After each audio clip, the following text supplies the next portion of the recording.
La reinvención del tránsito en Guayaquil es real. Los 20 primeros buses eléctricos son reales. Los sensores para monitorear apertura de puertas y los botones de pánico en los buses son reales. Las cabinas y los equipos técnicos de la aerovía llegaron desde Francia y son reales. Las 150 nuevas rampas en buses especiales para pasajeros con discapacidad son reales. Cumplimos lo que hemos prometido, pero iremos más allá. Esto es real. ATM, en coordinación con la Alcaldía de Guayaquil.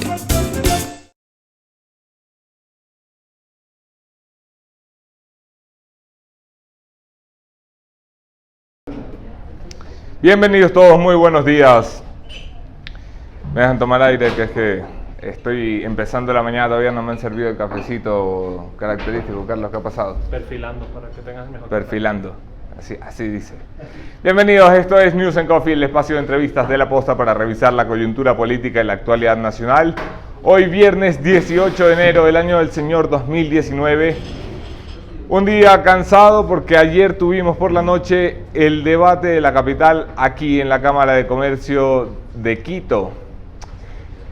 El evento Quito propone. 5 candidatos expusieron sus puntos de vista en un encuentro democrático para mejorar la calidad del intercambio de ideas, una alianza entre la Cámara de Comercio de Quito y este medio de comunicación, La Posta. Un agradecimiento especial a quienes nos acompañan, Hyundai, que está con nosotros para hacer periodismo independiente desde el principio, El Barista en República y Amazonas, donde nos sirven el café de la mañana. La tarjeta de débito de la Cooperativa Andalucía, que permite que paguemos los consumos y Carlos no me ponga mala cara después de tanto café servido. Carlos, úsalo bien. Gracias. Y por supuesto la ATM de Guayaquil, que es un club de marcas que apoya el periodismo independiente. Revisamos los hechos en caliente.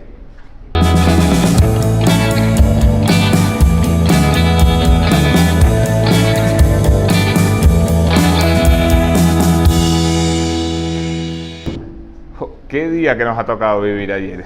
Mientras nosotros estábamos en plena faena por organizar el debate, aquí ha pasado de todo. Comencemos por Carondelet, donde el presidente de la República se ha reunido con el Consejo de Participación Ciudadana para anunciar algo que les habíamos adelantado desde La Posta, la posibilidad de que en este país se cree nuevamente, como hace 40 y tantos años, un Tribunal de Cuentas que reemplace a la Contraloría General del Estado. El proceso va a ser largo, tormentoso. Esto implica probablemente una reforma constitucional que deba ser aprobada por la Corte Constitucional próxima a posesionarse, poner a trabajar a los asambleístas y hacer toda una reforma de una infraestructura, de una institución del Estado que nos ha dado más dolores de cabeza que alegrías. El Contralor Pablo Celi es quien ha solicitado este cambio de forma en el juzgamiento de cuentas en el país. Veremos cómo avanza, veremos qué pasa, veremos en qué termina. Por otra parte, por cuerda separada en la justicia se movían dos casos muy bonitos porque ayer ha sido un día muy difícil para la delincuencia. Por un lado, Sofía Espín, recordarán la asambleísta del correísmo que se hizo famosa por andar visitando testigos protegidos a los que quería que cambiaran su versión y que fue echada del Parlamento, tiene ya orden de prisión dictada por la Corte Nacional de Justicia. Esta, al más puro estilo de su líder, Rafael Correa, ha decidido que no se va a presentar ante la justicia y el juez ha emitido ya una orden de prisión. Imponen la medida cautelar contra la asambleísta Sofía Espín, que entiendo, y lo entiendo bien, ya lo publicaré, no se encuentra en el país. Su registro migratorio apunta a una salida hacia territorio peruano. Hace prácticamente un mes, 20 de diciembre es la fecha del registro migratorio. Otro que tampoco se encuentra en el país, su registro migratorio registra salida hacia Colombia. Hablo de mi buen amigo, mi querido amigo Carlos Ochoa, este que andaba de Superman cuando era perrito faldero del correísmo y hoy anda por los tejados porque tiene la posibilidad de que se le abra un proceso en el sistema de justicia. La Fiscalía General ha solicitado audiencia ya para vincularlo y procesarlo por andar falsificando documentos con los que, además de ser una ley mañosa, le metía artículos falsos para perseguir al periodismo independiente. Mientras todo esto pasaba, en positivo aquí en la Cámara de Comercio escuchábamos las propuestas de los candidatos y no quiero que esto se quede en las propuestas, quiero que esto se centre en el análisis, por eso he invitado a Patricio Alarcón, presidente de la Cámara de Comercio de Quito, para que analicemos juntos qué carajo pasó anoche y qué le espera a esta ciudad capital. Quédense en la entrevista, por favor.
Gracias a todos por quedarse en la entrevista. Yo soy Anderson Bojana en todas las redes. Podemos seguir allí la conversación. Gracias especiales a quienes comparten los contenidos de La Posta.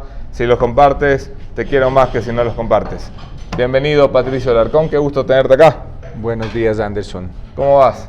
¿Todo bien? ¿Dormiste bien? Dormí bien. Debate de la Alcaldía de Quito. 5 candidatos, 5 propuestas totalmente distintas. En caliente y sin entrar todavía a candidato por candidato, ¿cómo has visto el debate en general?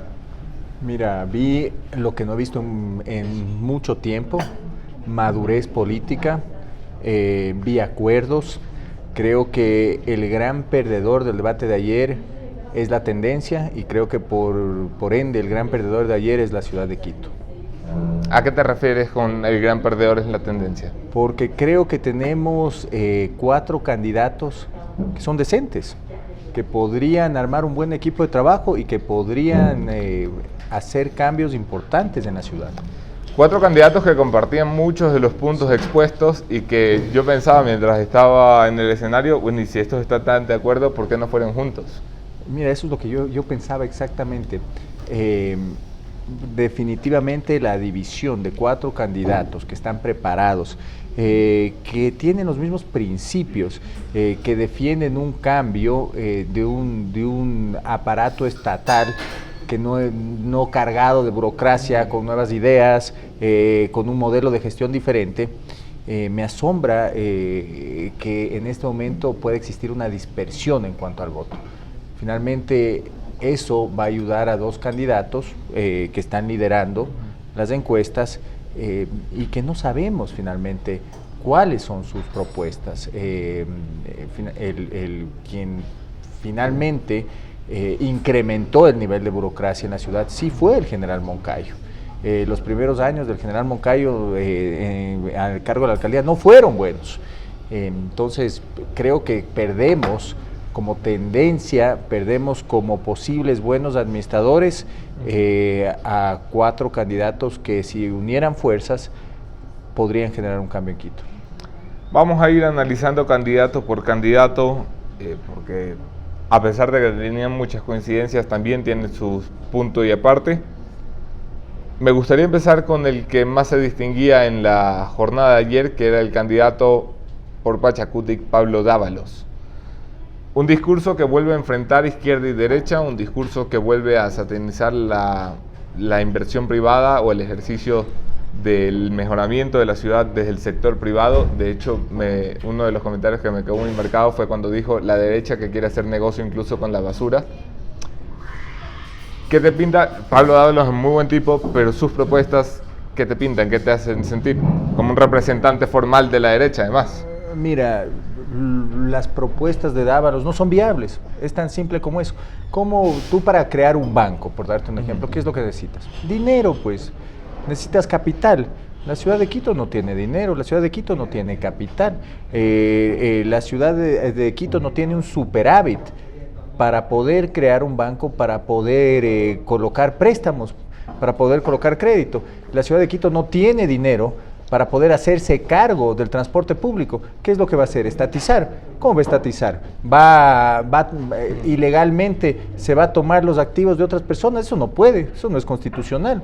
Y no tiene dinero para comprar buses o no sé si quiere comprar los taxis, porque él quiere manejar el transporte.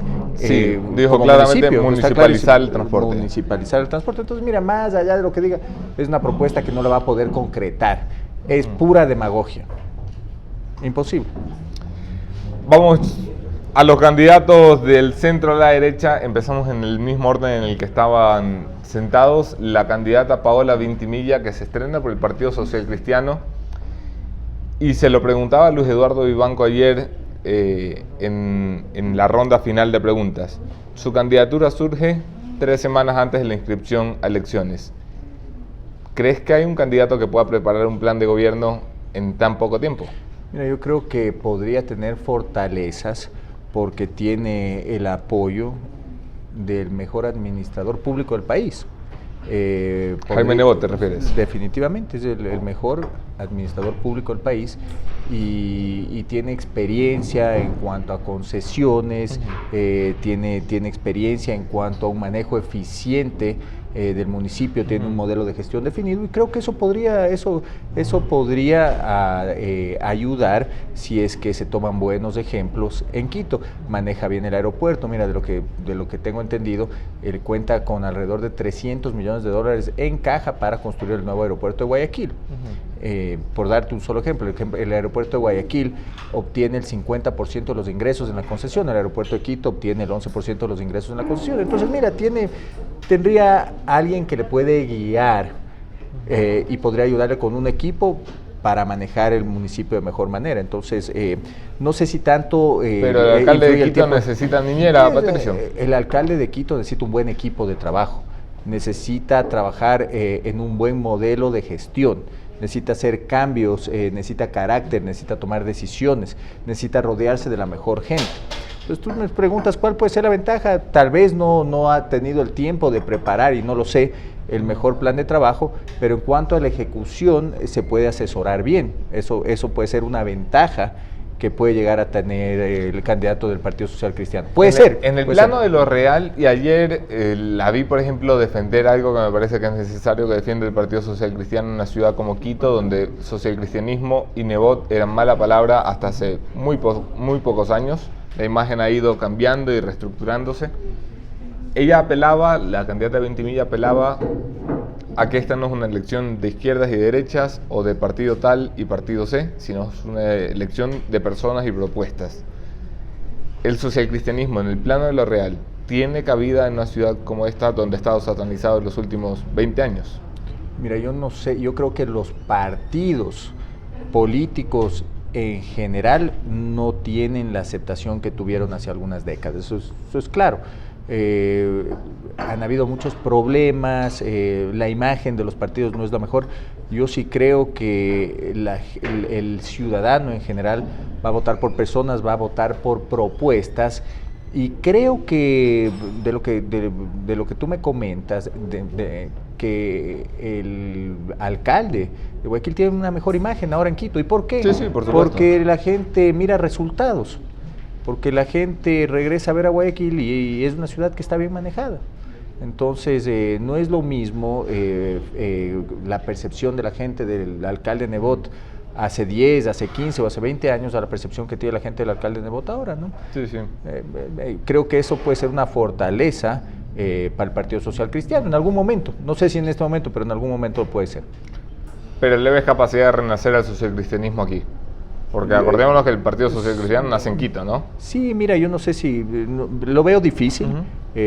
Puede ser una posibilidad, pero a nivel nacional yo creo que ese partido puede fortalecerse ahora en las elecciones seccionales. Juan Carlos Solines, un técnico y un tremendo experto en telecomunicaciones. No estoy pecando de infidencia, pero en el gobierno uno de los nombres que barajaban para buscarle reemplazo a Guillermo León en su momento era el nombre de Juan Carlos Solines como ministro de Telecomunicaciones, que ya estaba casi subido a la camioneta de la campaña por el movimiento Juntos Podemos de Paul Carrasco. Se estrenará en su elección nacional en las primeras seccionales. Por primera vez, Paul Carrasco lleva su movimiento de la SUAY al resto del país.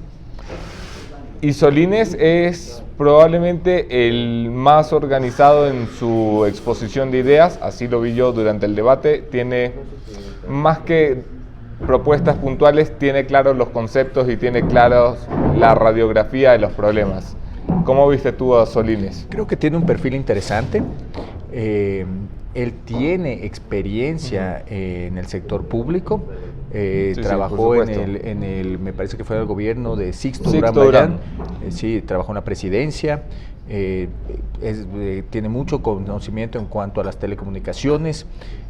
Creo que tendría una fortaleza porque es abogado, ciertamente en el Consejo. Me llamó la atención que básicamente ha hablado en un par de debates acerca del modelo de gestión, que lo primero que hay que hacer es arreglar la administración para poder arrancar con obras. Me pareció pragmático su manera de expresar los cambios que se tienen que hacer en Quito. Entonces, además, fue el único que mencionó ayer la necesidad de que se conozca la real dimensión de la crisis y el hueco presupuestario que tiene el municipio de Quito. Nadie más hablaba de cómo se financian las propuestas que llevaban al micrófono. Yo entiendo que el tiempo era corto, pero ese fue el único que lo puso en órbita, ¿no? Lo puso en blanco y negro. Claro. Y ayer básicamente el debate era propuestas, cuál era la visión de estos candidatos para Quito, qué es lo que Quito necesita. Y me parece que Juan Carlos Solines sí hizo un buen trabajo en plantear que Quito necesita un diagnóstico real, que se deben analizar las cifras de mejor manera. Y yo creo que es cierto, porque creo que la ciudad está pasando por graves problemas en cuanto al manejo de las finanzas públicas de la ciudad. Entonces, mira, sí, vi una fortaleza, vi algo de pragmatismo en el discurso de Juan Carlos Solines. Veamos cómo se desenvuelve en la campaña. El siguiente candidato en la mesa era César Montúfar, un activista social que despunta durante la época de los forajidos, que se pelea bravo durante el correísmo en la legislatura, pelea a favor además de la libertad de expresión, frenando una ley de comunicación bárbara junto a muchos otros, y termina relanzando su nombre con el empujoncito que le da a mi buen amigo Jorge Glass hasta la Tacunga. La propuesta de César Montúfar gira en torno a un estatuto autonómico que le dé otro concepto administrativo a la ciudad. Y se lo decía yo ayer en el debate, esto depende no del alcalde, esto depende del consejo, cómo garantizas que tu propuesta y tu promesa se conviertan en una realidad. ¿Cómo lo ves tú? A ver, mira, vi temas positivos en cuanto a lo que expuso César Montúfar. Él claramente dijo que se va a librar de las secretarías que no agregan valor. Existen alrededor de 12 secretarías. Me pareció interesante. Atacó el problema, uno de los problemas principales que tiene Quito, que es el exceso de burocracia. Él también lo dijo, sin entrar, sin hacer sin decir lo que dijo Juan Carlos Solines, que hay que hacer un análisis minucioso. Entonces me pareció interesante. Me pareció interesante el cambio que quiere plantear por medio de una consulta popular, que se lo puede hacer por medio de una asamblea de Quito. Sí, puede ser una herramienta. Una vía interesante. Puede ser una herramienta interesante para hacer los cambios que tiene que hacer sin tener que hacer una consulta popular para cambios en la Constitución, ¿no? Para cambiar el modelo de Quito, que es necesario cambiar el modelo de Quito. Más allá de eso, no sé si debemos o podemos, siendo prácticos, llegar a ese extremo. Existen muchos cambios que se pueden hacer por la cantidad de empresas públicas que tiene la ciudad. Y te voy a dar un ejemplo, la EMOPQ me parece que se llama. Eso es un municipio en sí, tiene competencias de carreteras, de la ciudad, y se pueden... Esta es la empresa de obra pública. Parqueaderos, empresas de obra pública, y se pueden hacer muchos cambios desde ahí. Y desde los directorios de esas empresas. No ha habido poder de decisión para hacerlo durante este municipio, durante esta administración, porque se fijaban en las encuestas. Pero mira, esa empresa puede concesionar todos los parqueaderos. Esa empresa puede poner peajes en la 10 de agosto, puede tomar decisiones en cuanto al desarrollo del puente o el túnel de Guayasamín. Entonces, tampoco creo que es tan necesario llegar al punto que hay que llegar a una consulta para preguntar acerca de cambios en cuanto al modelo que se pueden hacer sin llegar a ese extremo y sin ese costo, además. La propuesta de Montúfar de ir impulsando los cambios, si el Consejo no lo permite, de la mano de los ciudadanos, me parecía interesante porque desde que llegué a esta ciudad, una de las cosas que escucho es que la gente no sabe quién es peor, si el alcalde o el Consejo. ¿En serio tan mal se ha portado el Consejo Municipal de esta ciudad? Yo he presenciado una reunión de Consejo y lo único que hacen es quejarse, demorarse para que no salgan las cosas, especialmente los asambleístas de Alianza País. Entonces, mira, en Quito hay que limpiar las calles, hay que limpiar las paredes y hay que limpiar el Consejo, hermano. Si es que no se limpia el Consejo, esta ciudad no sale adelante. Y hay que quitarles algunos beneficios que tienen. Y administraciones zonales. Me pareció una locura porque me lo contaban recién llegado y decía, pero a ver, el Consejo son los que fiscalizan a los administradores municipales. ¿Cómo es posible que estén administrando empresas públicas? Esto es como que le entregáramos Petroecuador a los asambleístas. ¿Tú te imaginas lo que pasaría? Les entregan administraciones zonales como cuotas para poderse de acuerdo. Entonces, mira, tú no puedes negociar, pues tú no le puedes dar un beneficio adicional fuera que ya tienen chofer, secretarias, despachos, para no hacer nada. Para no hacer absolutamente nada. Te doy el ejemplo, los PUAES, permisos únicos arquitectónicos especiales, paralizados. Cuando Quito tiene la tasa de desempleo que ustedes mostraron ayer, yo no creo que es la correcta, yo creo que es superior, está en alrededor, más del 9%.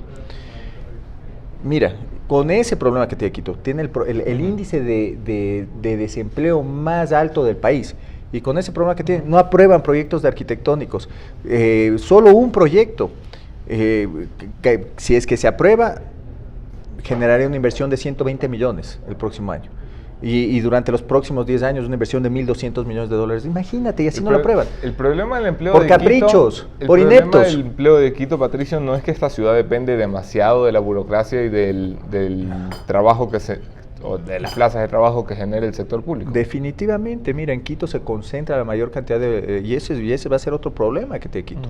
Se concentra la mayoría de la burocracia del Estado, no solo por el Ejecutivo y la dependencia de todos sus ministerios, por las empresas públicas y el municipio de Quito, que tiene alrededor de 20.000 funcionarios públicos. Entonces, el municipio de Quito debería tener máximo 5.000 empleados públicos, imagínate, exagerando.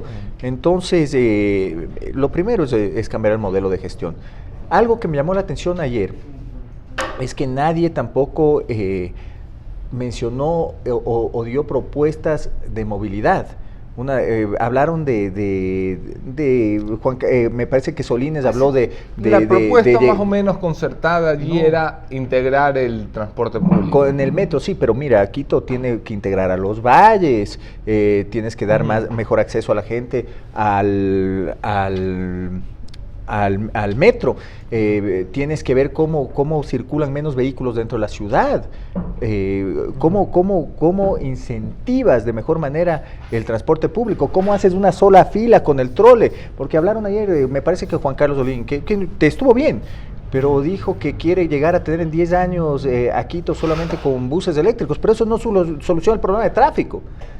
Tienes que ver la manera de impedir que entren vehículos a la capital. ¿Cómo logras hacer eso? Poniendo peajes en las principales vías. ¿Cómo mejoras el flujo? No puedes dejar que sigan pagando en efectivo las personas en el peaje. Tienes que concesionar de inmediato, si es que se puede, el puente o el túnel de Guayasamín. Mira el desastre que es salir de los valles. O sea, necesitamos una reforma integral. Ahí hora y media. No vi un plan de movilidad. Nadie habló de un plan de movilidad, puede ser por Juan Carlos Holguín es el último que nos falta para el análisis detallado, luego vamos a las generalidades. Juan Carlos Holguín, que ha empezado con su discurso de me critican por ser muchacho, sí soy muchacho, pero he hecho esto, esto y esto, y quiero un Quito de sueños y de ilusiones. ¿Qué te ha parecido la propuesta, Holguín? Mira, a mí me parece que Juan Carlos es pragmático y creo que alguien que ha generado resultados en su trabajo es alguien que si maneja bien, si se asesora bien en una institución, puede generar cambios. Me parece interesante que hable acerca de tecnología o de la red 5G. No sé si es que eso sea una prioridad que tienen los quiteños en este momento, pero me pareció una persona que va a poder conversar con la gente, que va a escuchar. Me parece que tiene muy buenas intenciones, Juan Carlos Holguín. Holguín hablaba en términos de movilidad, y de hecho recuerdo mucho esa frase, porque decía, no hemos planteado obras de movilidad, porque las obras de movilidad lo que incentivan es más uso vehicular en términos privados. Hay que plantear o incentivar el uso del transporte público, de la bicicleta, de otras formas de... Esa es la vía. Definitivamente, lo que hay que hacer es incentivar el transporte público, pero la única manera de incentivar el transporte público es mejorando el servicio, generando más oferta de transporte público y de calidad. El metro en algo va a ayudar, pero tú también tienes el problema que la ciudad no es solo, no va solo del sur al norte. Entonces tienes que dar también beneficios, no solo para los valles, sino que también para el occidente. Sí. Entonces, mira, necesitas una mayor, un objetivo mayor por vía de concesiones para poder llegar a diferentes sitios, inclusive en el centro de Quito.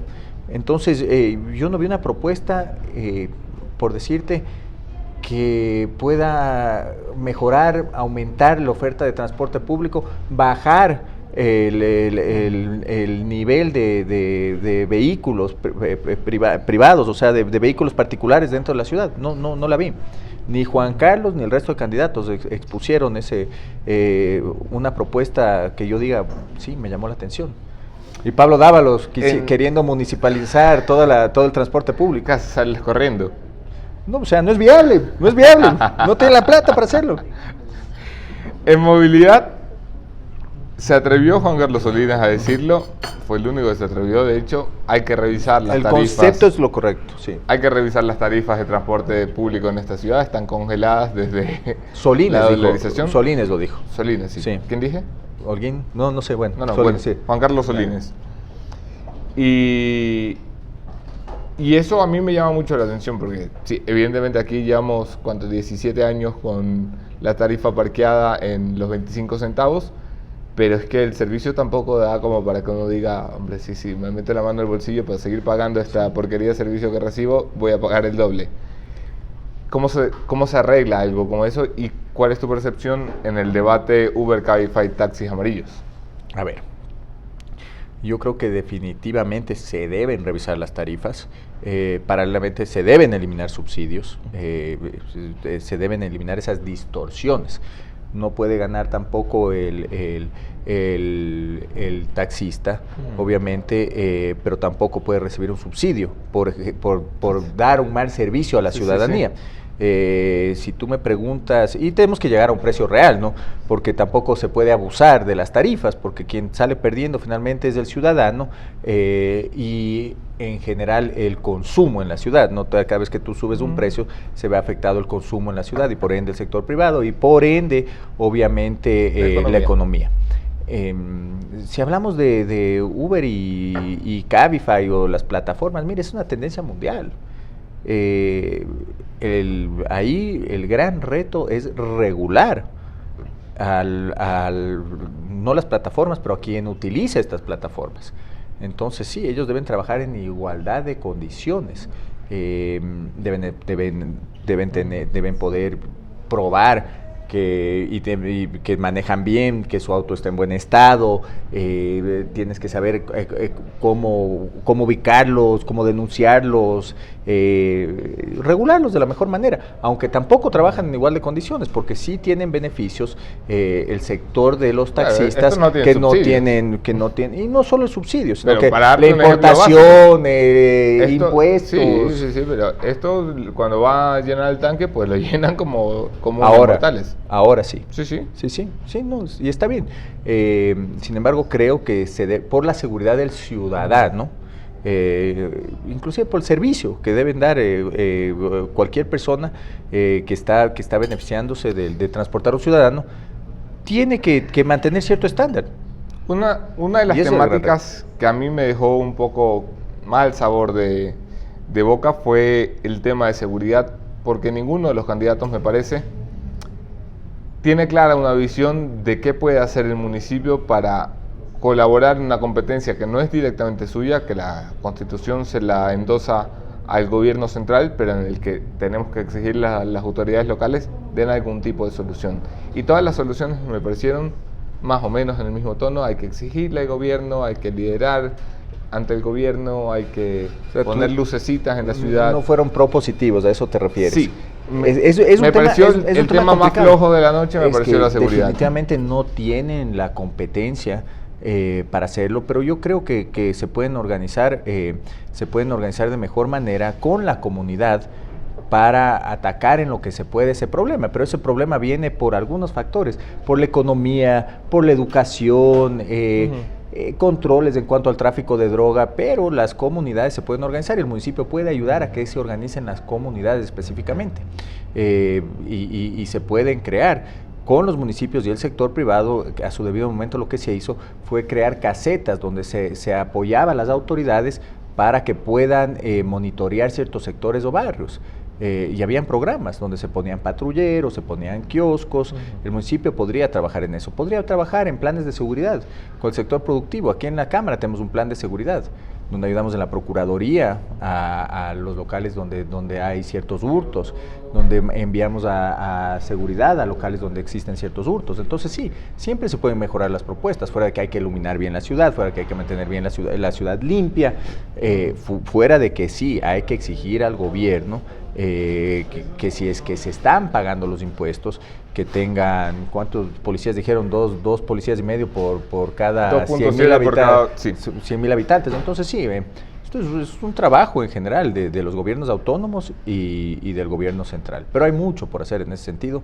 Pero te dije, variables como la economía, variables como las leyes que son blandas para los narcotraficantes, eso influye mucho en las grandes ciudades. Sí, hombre, hay que impulsar reformas legales urgentes. De hecho, ayer se lo dije a la candidata Vindimilla, la Asamblea tiene parqueada una reforma que además no solo que la presenta el Partido Social Cristiano, no solo que viene Nebo de Quito y la presenta, sino que consigue 70 firmas.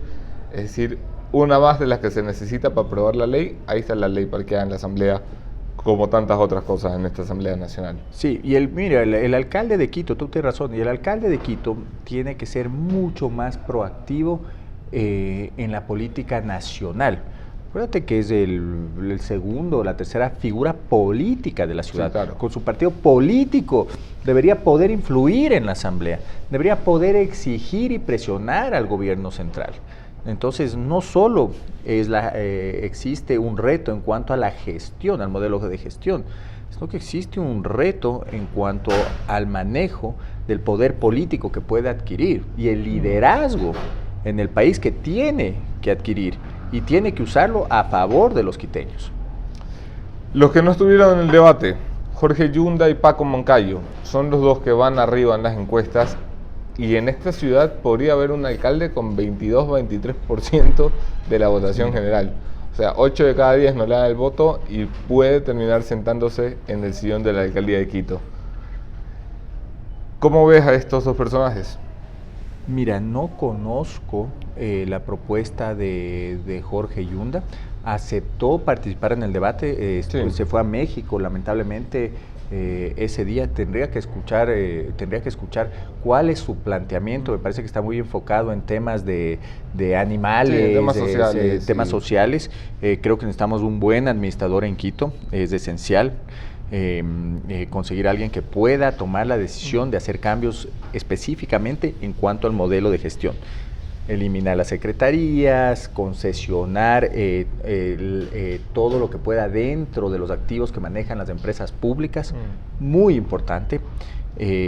A mí me preocuparía que en el caso de Jorge Yunda, no conozco a su equipo, pero me preocuparía que no tenga el equipo adecuado para poder fomentar esos cambios. En cuanto a Paco Moncayo, mira, no he visto, no me he leído su plan de gobierno, es una persona que tiene experiencia. Sin embargo, mira la concesión del aeropuerto, mira cuánto se demoró el aeropuerto de Quito en construirse, me parece que fue 11 años, el aeropuerto de Guayaquil se demoró menos de 2 años. Guayaquil, lo repito, el aeropuerto de Guayaquil, la concesión obtiene el 50% de los ingresos. En Quito se obtiene el 11% de los ingresos, entonces eso no fue bien manejada a su debido momento la concesión de los aeropuertos, por darte solamente un ejemplo. Creo que Paco Moncayo está en otra etapa de su vida, es una persona que tiene 80 años, tiene buena experiencia, me parece un hombre honesto, me parece una buena persona. Sin embargo, me gustaría entender quién lo rodea, quién es su equipo de trabajo, que es muy importante, es muy importante entenderlo. Y quién lo asesora, ¿no? Y quién lo asesora. No me gustó la idea de que no venga a debatir, te soy sincero. Siento que puede ser inclusive hasta perjudicial para un candidato cuando se siente ganador. Y ya no necesita que la ciudadanía escuche sus propuestas. Yo llamé al equipo del general Moncayo y le dije, mire, esto se lo digo como ciudadano y no como periodista, no venga el debate de la Cámara y de la Posta, vaya a cualquier debate, pero vaya. No. A uno, o sea, es que yo creo que la ciudad se merece poder escuchar un intercambio de ideas, sobre todo si vas arriba en las encuestas. Me parece una falta de respeto para la ciudadanía, me parece una falta de respeto para los gremios de la producción, que invitaron a un debate. La gente debe escuchar las propuestas. Al final del día yo no sé cuánta gente vio este debate, cómo le pudo haber afectado en cuanto a la intención de voto. Pero mira, la democracia es debatir. Sí. Eso es lo importante. Sí, no es una cuestión de votos, no es una cuestión de principios. Exactamente. Pero en fin, tienen más posibilidades al contar con 4 candidatos de la tendencia de centro, derecha o derecha. Existen más posibilidades para que lleguen al poder o Paco Moncayo o Jorge Yunda. Janet Mantilla me pide que te dé preguntando, ¿quién fue el gran ganador de la noche y quién fue el gran perdedor? Mira, yo creo que, lo repito, creo que el gran perdedor, Quito, el gran perdedor, la tendencia, se necesita un cambio urgente en modelos de gestión. Seguimos con un modelo implementado por Augusto Barrera y Pavel Muñoz, un modelo que no es sostenible, un modelo fracasado, no se puede seguir gastando de la manera que se gasta. Y creo, todavía no identifico si el gran ganador en realidad fue o el general Moncayo o Jorge Yunda. Eso lo iremos viendo con la tendencia en cuanto a las encuestas. Te robo los últimos minutos de la conversación. Estamos conversando con Patricio Alarcón, presidente de la Cámara de Comercio de Quito, representante también del Comité Empresarial Ecuatoriano. Nivel nacional, temas nacionales, un gobierno que ha dado marcha atrás en anuncios económicos por segunda o tercera vez durante la administración del ministro Martínez. Un gobierno que parecía haber entendido que tenía que apretar las tuercas, pero que las va apretando de a poquito a ver si alguien se queja demasiado. ¿Por qué al gobierno le cuesta tanto tomar las medidas que todos sabemos que tienen que tomar, incluso ellos?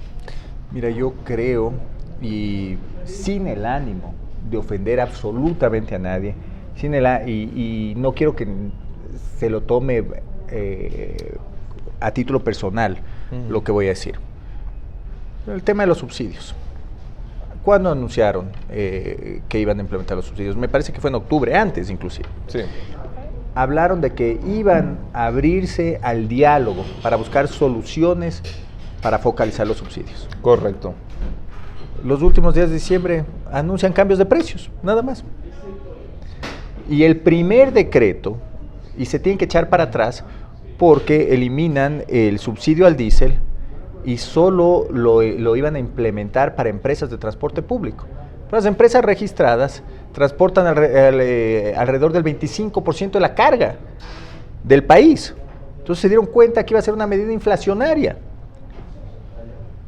¿Qué pasó con los taxistas, las diferentes federaciones escolares?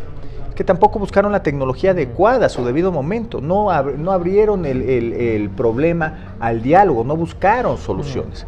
Entonces fue una falta de previsibilidad, una falta de organización, y que no lo deben repetir, y como se lo digo con una crítica constructiva, tienen que buscar alternativas para poder focalizar los subsidios temporalmente.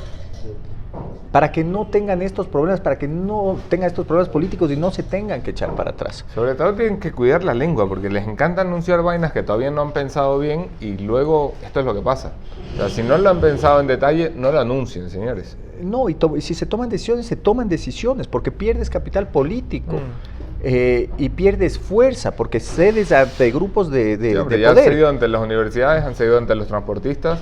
Sí. Así empieza. Y lo que yo creo es que se necesita más decisión. Yo no creo en el gradualismo. Yo creo que, y si te muestro las cifras, y seguramente me pueden demostrar lo contrario, pueden enseñarnos mejores cifras, pero si escribimos de enero a noviembre del año pasado, el Estado contrata 17,000 personas más. Estoy hablando de cifras, no estoy hablando de nada personal.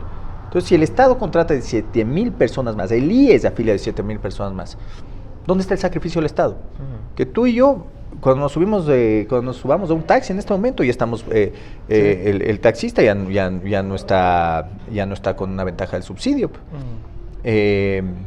Cuando tanqueamos nuestro vehículo, nosotros no tenemos un subsidio. Pero ¿para qué eliminan los subsidios? ¿Para seguir manteniendo el gasto público? No, pues. Claro, no, y no, ahí no yo puedes creo quitar que consumo tú para... y yo estamos sintonizados. Yo Sí. siempre he dicho, hombre, los ciudadanos no solamente que sabemos hacer esfuerzos, los hemos hecho toda la vida, y si hay que hacer uno más, se hace uno más. Y el ¿Dónde sector está el privado. esfuerzo suyo? Y el sector ¿dónde privado. está el esfuerzo del gobierno? Porque Entonces, además, el esfuerzo para los ciudadanos con los subsidios, el esfuerzo para el sector privado con el incremento del sueldo, del sueldo básico mínimo, y el esfuerzo del gobierno, ¿dónde queda? Sí, y yo creo que sí, las intenciones son muy buenas, la visión es muy buena, pero no atacamos los principales problemas que tiene el Ecuador en este momento. ¿Y cuál es el principal problema que tiene el Ecuador? Es la competitividad.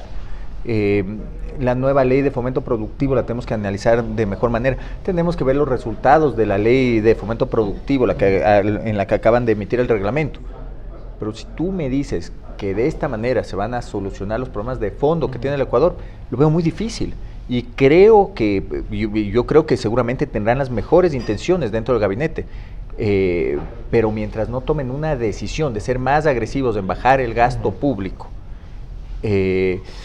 mientras no tomen decisiones paralelamente en bajar ciertas distorsiones, y hablo de impuestos como el de salida de divisas, aranceles, impuestos verdes, ICES, mientras no se tomen esas decisiones, decisiones que a la final terminan atrayendo capitales al país, y para eso deben de endeudarse, mientras no se tomen esas decisiones fuertes, este país no va a salir adelante. Con esto cerramos, Patricio. Todos los expertos en economía de este país ya no discuten si debemos ir o no a las multilaterales, lo que se discute es cuándo. ¿Cuándo tenemos que tocar la puerta del FMI y del Banco Mundial? Bueno, cuando ya no podamos pagar sueldos, yo no sé, pero, no podemos seguir endeudándonos a un orden de 900 millones de dólares mensuales, qué sé yo, para seguir cubriendo el gasto corriente. Entonces, algún rato tenemos que llegar a acuerdos con las multilaterales. Y el ajuste está bien, y eliminar los subsidios está bien. Y vamos a poner el hombro para todos los cambios positivos que se generen en este gobierno. Nosotros vamos a estar de acuerdo, por supuesto, en llegar a acuerdos con los multilaterales, pero todos debemos compartir el sacrificio, no solo las empresas y el ciudadano.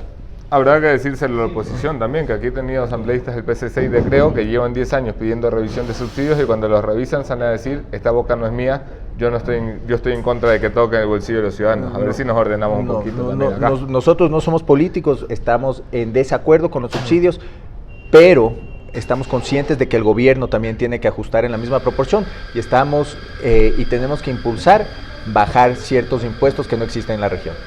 Patricio Alarcón, siempre es un gusto. Anderson, muchas gracias. Señores, un gusto compartir con ustedes también. Con esto terminamos mi conclusión de esta mañana, el punto final, rapidito.